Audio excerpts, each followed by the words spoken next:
বিগত 4 বছর আমি সোশ্যাল মিডিয়ায় বহু ভিডিও ছেড়েছি, কিন্তু এই বাগেরহাটের কুকুরের ওই প্যাথেটিক ঘটনার র ফাইল যখন আমি আমার এডিট লিস্টে বসাই তখন আমি ভীষণ ইমোশনাল হয়ে পড়েছিলাম। 2-1 ফোঁটা চোখের জল আমার চোখ থেকেও পড়েছিল। কিন্তু এত সুন্দর ভিডিও ছাড়া সত্ত্বেও কিছু মানুষ আমাকে হেট কমেন্ট করছে।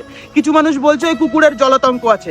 আমি 11টা বছর কুকুর পুষেছি, কুকুরের চোখ দেখে বলে দিতে পারি কোন কুকুরের পেট খারাপ, কোন কুকুরের কি হয়েছে।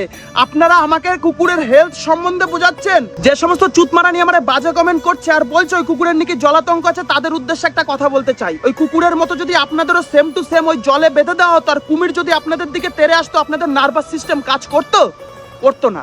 আপনারা ভয়ে একেবারে ঠট করে কাঁপতেন। আপনাদের কপালে যদি এমন একটা জিনিস ধরা হতো না, আপনারা জায়গায় বসে মুতে দিতেন।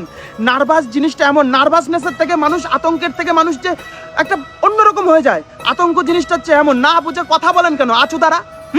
আসলে নিজেরা কোনোদিনও বিপদে পড়েননি তো, তাই এইসব জিনিস রিয়েলাইজ করতে পারবেন না। অ্যাকচুয়ালি আপনারা হচ্ছে একদম প্রকৃত বলদা বুদার সন্তান, বুঝতে পেরেছেন? যাই হোক বন্ধুরা, ভালো থাকবেন, সুস্থ থাকবেন, অন্যায় দেখলে প্রতিবাদ করবেন। আসি, রাধে রাধে।